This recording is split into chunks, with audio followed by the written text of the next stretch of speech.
आज आज जे म्हणजे एक्झिबिशन जे चालू होणार आहे आधी उद्यापासून. नाव सांगा पूर्ण. माझं नाव अमर अरविंद रेड्डी आणि आता जे एक्झिबिशन जे होणार आहे त्याच्यामध्ये तुम्हाला 100पेक्षा जास्ती तुम्हाला लिथोग्राफ्स बघायला मिळणार आहे.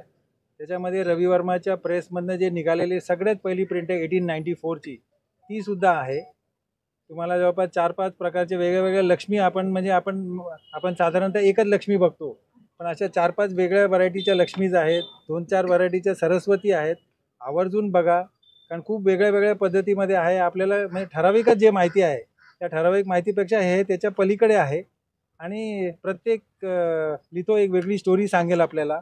आणि त्याच्यासोबत आता म्हणजे आज जास्ती लोक असल्यामुळं आम्ही त्याच्या खाली नाव लिहिणार आहे आणि त्याचा QR कोड असणार आहे. तो QR कोड स्कॅन केला की त्या प्रिंटची माहिती तुम्हाला मिळून जाईल, म्हणजे जेणेकरून म्हणजे लोकांना जास्ती वेळ थांबायची गरज नाही पडणार आणि गर्दीसुद्धा कमी होऊ शकेल किंवा चांगली मॅनेज होऊ शकेल. त्या दृष्टिकोनातनं आम्ही त्याच्यामध्ये आता महाभारतची सिक्वेन्स आहे, रामायणाची पण सिक्वेन्स आहे, देवी देवतान पण आहेत आणि जनरल सब्जेक्ट्स पण आहेत. म्हणून असे बरेच आहे. म्हणजे प्रत्येकाला आवड जशी असेल त्या हिशोबाने त्यांनी ते बघून त्याचा आनंद घ्यावा एवढीच इच्छा आहे.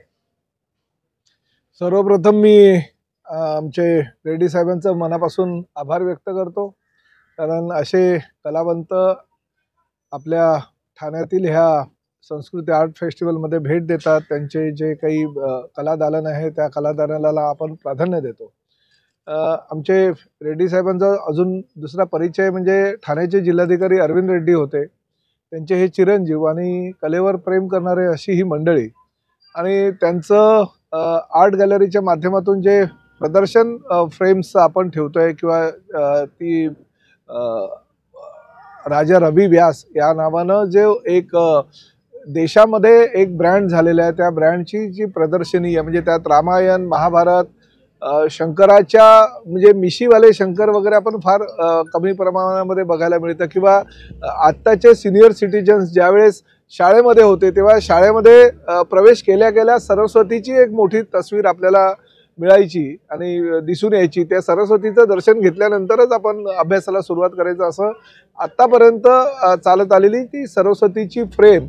त्याचबरोबर लक्ष्मी पूजनाच्या दिवशी वापरण्यात येणारी लक्ष्मीची प्रतिमा, म्हणजे याच्यासह अनेक जे चित्र आहे ते आज ह्या प्रदर्शनामध्ये 9, 10, 11, 12, 13 ह्या 4 दिवसामध्ये आपल्याला ठाणेकरांनाच नव्हे तर ह्या प्रदर्शनाला किंवा ह्या फेस्टिवलला भेट देणाऱ्या सर्व जनतेला मिळणार आहे. आणि मला आनंद ह्या गोष्टीचा आहे की 11वं वर्ष आहे, परंतु आम्ही 11व्या वर्षी सुद्धा थकून न जाता ह्या ठिकाणी उपस्थित असलेले आम्ही संस्कृती आर्ट फेस्टिवलचे सगळे पदाधिकारी बघताय की ते एक फेस्टिवल संपला की दुसऱ्या फेस्टिवलच्या मागे लागतात आणि त्या पद्धतीनं ते कामाला सुरुवात करतात, किंबहुना स्वतःला झोकून देत असतात. त्यामुळे ह्या 4 दिवसामध्ये लाखो ठाणेकर आणि त्याचबरोबर ह्या फेस्टिवलला भेट देणारे अनेक लोक राज्याच्या इतर भागातून येणार आहेत. काही तर देशातील लोकसुद्धा येतात. म्हणजे कलेवर प्रेम करणारी लोक जी आहेत ते फेस्टिवलच्या माध्यमातून आम्ही प्रत्येक राज्याला प्राधान्य देतोय. आणि प्रामुख्यानं साऊथ म्हणजे जे नृत्य असतात त्या नृत्यावर भरतनाट्यमपासून अनेक नृत्य असतात, त्या नृत्याला स्वतःच्या आविष्कारामध्ये सादर करण्यासाठी पद्मश्री, पद्मविभूषण सारखे अनेक कलाकार येत असतात. ह्या वर्षी सुद्धा येणार आहेत. त्यामुळे ह्या सगळ्या कलाकारांना बघायचं आणि त्यांना ऐकायचं, त्यांना ज्या त्यांच्या कला असतात त्या कला रसिक जे आहेत ते आवर्जून ह्या फेस्टिवलला भेट देत असतात. मला आनंद ह्या गोष्टीचा आहे की राज्याचे उपमुख्यमंत्री आदरणीय एकनाथ शिंदे साहेब यांच्या हस्ते उद्या 5 वाजता या फेस्टिवलचं उद्घाटन होणार आहे दरवर्षीप्रमाणे. आणि ह्या फेस्टिवलमध्ये ठाणेमध्ये जे इतर भाषिक लोक आहेत म्हणजे कर्नाटक असू द्या, हिमाचल प्रदेश असू द्या, पंजाब असू द्या, हरियाणा आहे किंवा काश्मीर आहे, त्या प्रत्येक राज्यातील आम्ही पथनाट्य स्वरूपामध्ये ती आम्ही एक रॅली काढणार आहोत आणि त्या रॅलीच्या माध्यमातून या फेस्टिवलचं उद्घाटन शिंदेसाहेब करतील. आणि त्यानंतर 6:30 वाजता बरोबर आमच्या उपवन तलावाच्या समोर शुभम उद्गल यांचा कार्यक्रम होणार आहे. आणि त्या शुभम उद्गल सुद्धा आपल्याला सगळ्यांना कल्पना आहे की पद्मश्री आहेत, म्हणजे पहिलाच त्यांचा कार्यक्रम होईल आणि त्यांच्या कार्यक्रमापासून सुरुवात होईल. त्याचबरोबर आमचे अभिजित भट्टाचार्य जे फार मोठे सिंगर आहेत त्यांचा कार्यक्रम 11 तारखेला होईल. 12 तारखेला संजू राठोड म्हणून जे आहेत कलाकार, म्हणजे त्यांची गाणी पूर्ण खूपच फेमस झालेली. म्हणजे ते गुलाबी साडी नावाचं जे गाणं आहे ते तर लहान लहान मुलं सुद्धा गल्लीबोळात गातात. अशा प्रकारचं ते त्यांचं गाणं फेमस झालेलं आहे आणि त्यांचा ॲक्सिडेंट झाला आहे. खरं तर एक पायाला अपघात झालेला असताना ते विचार करत होते की अरे मी एक पायावर आता कसा, कारण परफॉर्म करणार. बोललो काही काळजी करू नका, तुम्हाला गायचं आहे, पायानं काही नाचायचं नाही आहे. त्यामुळे तुम्ही आमच्या फेस्टिवलमध्ये नाचणारी आणि आपली कला पेश करणारी बहुतेक मंडळी असते, पण तुम्ही या, काही काळजी करायचं गरज नाही. ठाणेकर तुमच्यावर तेवढं प्रेम निश्चितपणे करतात आणि भविष्यामध्ये सुद्धा करत राहणार. आणि त्याचबरोबर मिका सिंग, पंजाबचा नव्हे तर इंटरनॅशनल लेवलला अतिशय चांगल्या प्रकारचं गाणं गाणारा आणि प्रत्येक कार्यक्रमामध्ये स्वतःची कला पेश करणारे असे मिका सिंग आहेत. त्यामुळे ह्या प्रमुख स्टेजवर 11, 12, 13 तारखेला ह्या सगळ्यांचा कार्यक्रम होणार आहेत. आणि प्रामुख्यानं आज हे पत्रकार परिषद घेण्याचं कारण असं की राज्याचे दोन्ही उपमुख्यमंत्री आणि मुख्यमंत्री ह्या कार्यक्रमाला येणार आहेत. कारण मुख्यमंत्री 11 तारखेला येण्याचं त्यांनी मान्य केलं आहे. 12 किंवा 13 तारखेला अजितदादा पवार सुद्धा येण्याचं त्यांनी मान्य केलं आहे. आणि शिंदेसाहेबांच्या हस्ते तर उद्घाटन आहे. आणि मी त्यांना विनंती करणार आहे की हा फेस्टिवल फक्त प्रताप सरनाईक आणि संस्कृती आर्टच्या आमच्या सगळ्या कलाकारांचा नाही, हा प्रामुख्याने शिंदेसाहेबांचाच फेस्टिवल आहे. त्यामुळे ह्या सगळ्या दिवशी तुम्ही हजर राहावं अशी त्यांना विनंती केलेली आहे. त्यामुळे हे सगळे कलाकार आणि राजकीय क्षेत्रातील मान्यवर मंडळी या ठिकाणी हजर राहणार आहेत. महापालिकेचे आयुक्त, जिल्हाधिकारी, पोलीस आयुक्त यांच्यासह सर्व कलावंतांना सुद्धा आम्ही ती संधी उपलब्ध करून दिलेली आहे. त्यामुळे सगळ्यांनी या फेस्टिवलचा आनंद घ्यावा अशी विनंती आपल्या माध्यमातून मी करणार आहे.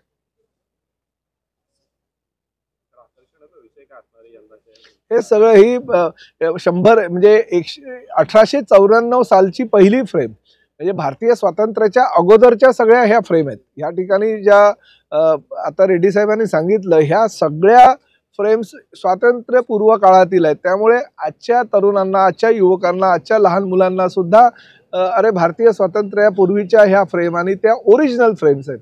म्हणजे मी आता जे मला कुठल्या तरी एका आमच्या पत्रकार मित्रांनी दाखवलं की शिवाजीचं स्पेलिंग सुद्धा त्या काळी छत्रपती शिवाजी महाराजांचं जे स्पेलिंग आहे SHIWAEE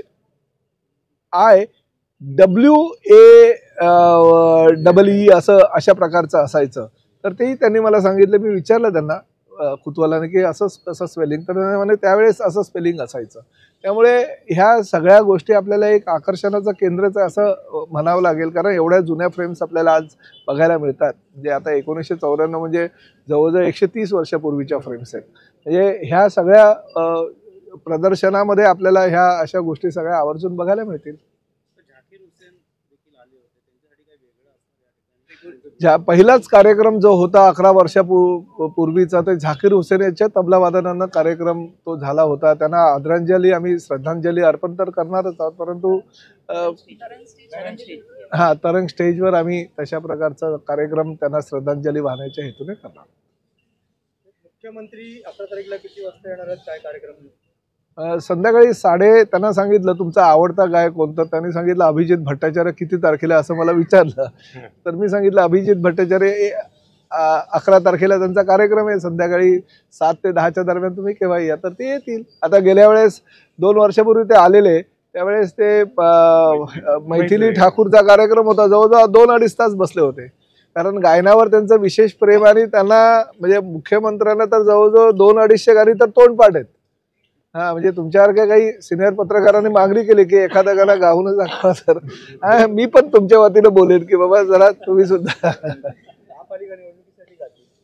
नाही, त्या बाबतीत मला काही कल्पना नाही, अजून त्या विषयावर काही चर्चा झालेली आहे. ते विचारा ना तुम्ही. हे पर्यटन स्थळासाठी अनेक वेळा मागणी होत असेल.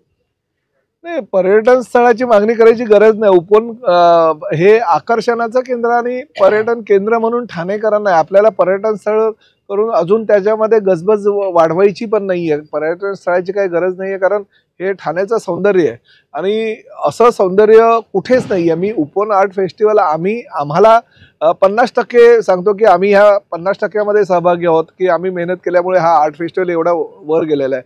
परंतु खरं तर निसर्गाचे आभार मानायला पाहिजे की निसर्गानं आम्हाला एका बाजूला येऊरचा डोंगर, दुसऱ्या बाजूला उपनचा तलाव अशा प्रकारचं हे निसर्ग सौंदर्य निसर्गानं दिल्यामुळे आम्ही हा फेस्टिवल एवढ्या मोठ्या प्रमाणात साजरा करू शकतो. त्यामुळे श्रेय आमचं 49%, परंतु निसर्गाचं 51% श्रेय असं मी म्हणायला माझी निश्चितपणे माझी ती भावना आहे. सर, तुम्ही रोपवेसाठीचा जो प्रस्ताव आता आपण मध्ये वचननाम्यामध्ये दिला होता तो तर मार्गी लागतो असं दिसतंय, पण त्याचप्रमाणे येऊरमध्ये सुद्धा आपण काही वर्षापूर्वी रोपवे व्हावा आणि लोकांना देऊरचा आनंद घेता यावा असं येऊरचं नाही, पहिली तर गोष्ट सांगतो, येऊरला रोपवे व्हावा अशी मी कधी मागणी केली नाही.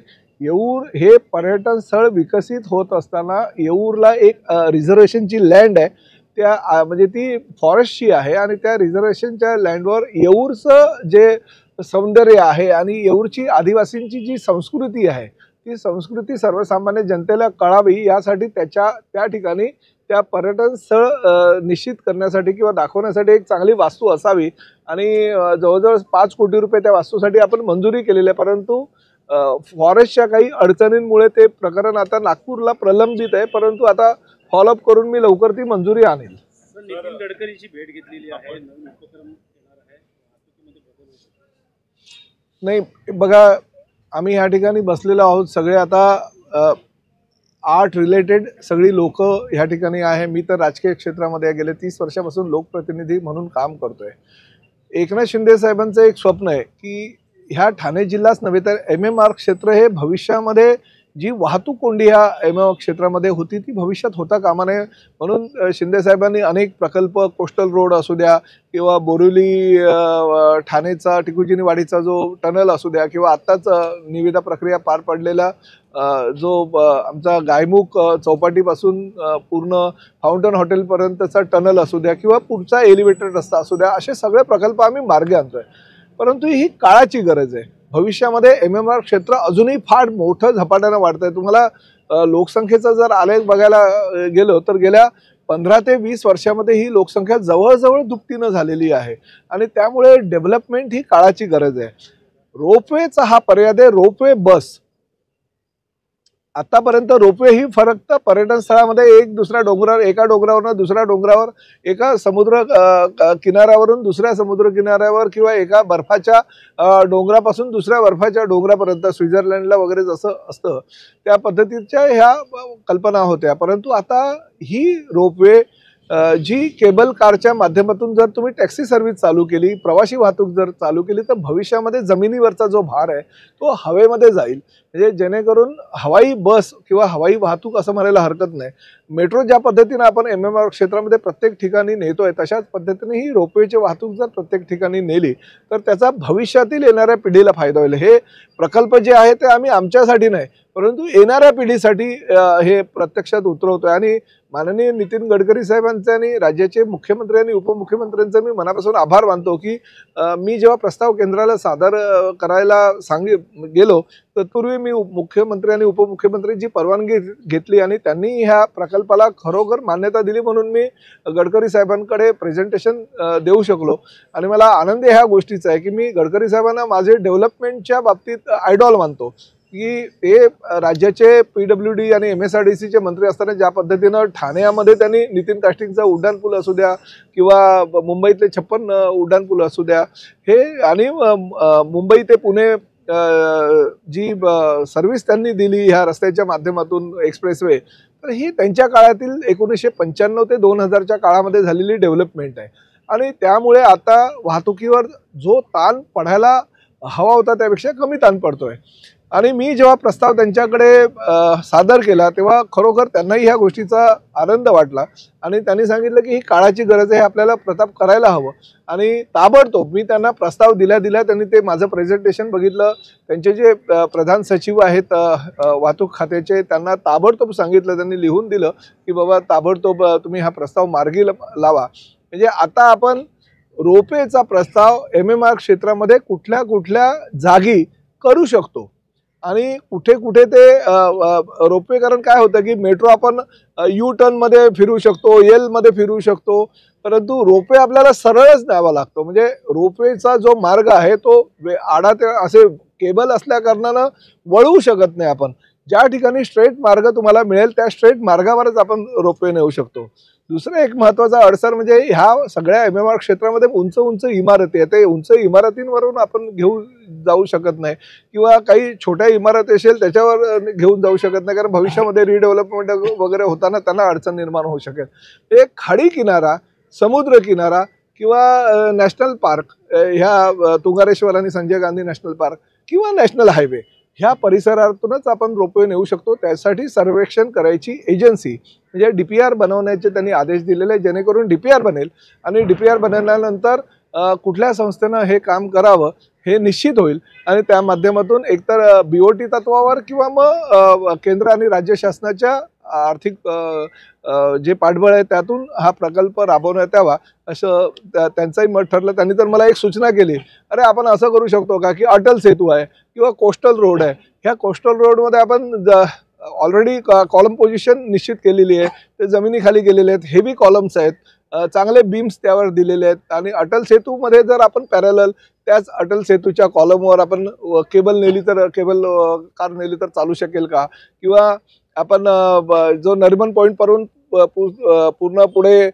डहाणूपर्यंत किंवा वाढवण बंदरापर्यंत आपण तो कोस्टल रोड नेतोय, तर त्याच कोस्टल रोडवर आपण प्रोव्हिजन करू शकता का कॉलम पोझिशन करून, की जेणेकरून वरनं केबल कार जाईल, खालनं मेट्रो जाईल, गाड्या जातील, अशा पद्धतीचं काही योजना करू शकतो का. ती माहिती जमा करण्यासाठी आणि त्याची सर्वेक्षण करण्याची जबाबदारी त्यांनी सेंट्रल गव्हर्नमेंटच्या एजन्सीकडे देण्याचं सांगितलेलं आहे आणि ते सर्वेक्षण आल्यानंतर मग आपण ठरवू की कुठल्या कुठल्या मार्गातून आपण केबल कार नेणार आहोत. मराठी भाषेला आर्ट फेस्टिवलला साधारण किती गर्दी होईल अशा अपेक्षा? दरवर्षी 1 लाखाच्या आसपास फुटफॉल आमचा रोज असतो. ह्याही वर्षी तेवढाच फुटफॉल होईल असा अंदाज आहे, किंवा त्यापेक्षा जास्त वाढू शकतो आणि येणाऱ्या प्रत्येकाला जेवढं काही कला विषयक प्राधान्य द्यायचं तेवढं प्राधान्य आम्ही देणार आहोत. मराठी भाषेला अभिजात दर्जा मिळाला, मात्र GR निघाला होता.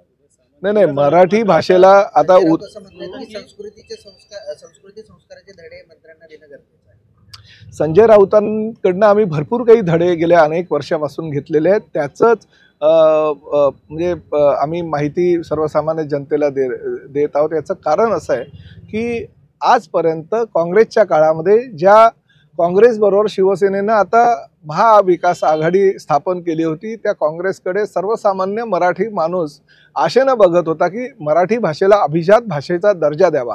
किंबहुना राजकीय पक्षाचे नेते मंडळी कमी, परंतु महाराष्ट्रातील प्रामुख्यानं जे साहित्यकार आहेत, जे पत्रकार आहेत, जे विचारवंत आहेत, त्यांनी गेल्या अनेक वर्षापासूनची मागणी केली होती. किंबहुना साहित्य संमेलनामध्ये किंवा विविध कार्यक्रमांमध्ये हा ठराव पारित केले होते. मला वाटतं की आजपर्यंत साहित्य संमेलनांमध्ये जेवढे साहित्य संमेलन झाले असतील त्या प्रत्येक साहित्य संमेलनामध्ये मराठी भाषेला अभिजात भाषेचा दर्जा द्यावा हा ठराव केलेला आहे आणि तो ठराव केंद्राकडे पाठवलेला मी अभिनंदन करतो. नरेंद्र मोदी साहेबांचं अभिनंदन करतो, आमच्या तत्कालीन मुख्यमंत्री एकनाथ शिंदे साहेबांचं, देवेंद्र फडणवीसांचं आणि अजितदादा पवारांचं, की त्यांच्या कार्यकाळामध्ये, आणि प्रामुख्याने मला अभिमान आहे की एकनाथ शिंदे साहेब राज्याचे मुख्यमंत्री असताना त्यांच्या कार्यकाळामध्ये अभिजात भाषेचा दर्जा मराठीला मिळाला आहे. प्रत्येक मराठी माणसाला अभिमान वाटावा अशी ती बोलीभाषा आम्ही मागणी करत होते, ती मागणी पूर्ण झालेली आहे. त्यामुळे संजय राऊत काही म्हणू द्या, संजय राऊत जे बोलतात त्याच्या उलट नेहमी केलं जातं, कारण काहीतरी त्यांना सकाळी सकाळी बोलायचं असतं म्हणून ते बोलतात. परंतु मी उद्योगमंत्री आणि मराठी भाषा मंत्री उदय सामंत यांचं आणि एकनाथ शिंदे साहेबांचं ठाणेकरांच्या वतीनं मनापासून अभिनंदन करतो, महाराष्ट्रातील मराठी जनतेच्या वतीनं अभिनंदन करतो. सरनाईक साहब, आपने काशी के घाट की तर्ज पर यहाँ भी एक घाट बनवाया उपवन में, और वहाँ जिस तरह से गंगा आरती वगैरह होती है सजीवा काशी घाट पर, उस तरह का आपने संस्कृति आर्ट फेस्टिवल के माध्यम से कुछ आरती वगैरह की इस तरह की व्यवस्था? देखिए, महाआरती तो आपको पता है कि वाराणसी में जब भी अयोध्या में राम मंदिर का निर्माण हो रहा था तो उस वक्त हमने महाआरती का आयोजन किया था और मैंने ये भी कहा था कि हर साल हम किसी एक दिन ऐसे साल में एक बार महाआरती का आयोजन करेंगे। और मराठी खासकर महाराष्ट्र की एक संस्कृति है कि हम जब भी आषाढ़ी एकादशी होता है तो आषाढ़ी एकादशी के दिन हम यहाँ पे विट्ठल जी की मूर्ति की प्रतिष्ठापना करने वाले, जो 60 फुट की विट्ठल जी की मूर्ति होगी, जो उपवन में हमने ऑलरेडी ऑर्डर दिया है, वो बनके 2 महीने में रेडी हो जाएगी। क्योंकि जो घटना घटी थी छत्रपति शिवाजी महाराज का पुतला गिरने के बाद, तो उसके बाद में वो स्ट्रक्चरल ऑडिट हमने करके वो विट्ठल जी की मूर्ति जो है 60 फीट की है, तो वो आ जाएगी 2 से 2.5 महीने में। तो उसकी प्रतिष्ठापना करने के बाद हर आषाढ़ी एकादशी के दिन हम महाआरती करेंगे। और खासकर एक बात मैं कहना दिल से मुझे अच्छा लगता है कि अहिल्या देवी, पुण्यश्लोक अहिल्याबाई होळकर, इनका नाम हमने उपवन घाट को दिया है।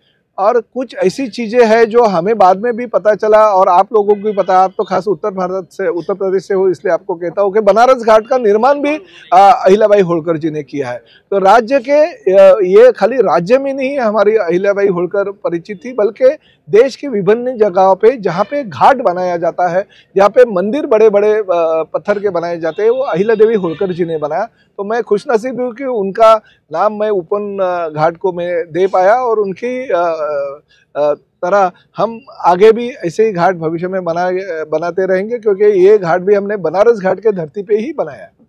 फेस्टिवल के बारे में बता दीजिए। सर, मुख्यमंत्री देवेंद्र फडणवीसांच्या उपस्थितीमध्ये गणेश नाईक यांनी एकनाथ शिंदेवरती टीका केलेली आहे की एकनाथ शिंदेच्या काळामध्ये। अरे माझं काय म्हणणं आहे बाबा, आपण फेस्टिवलचं चांगलं करूया ना काहीतरी।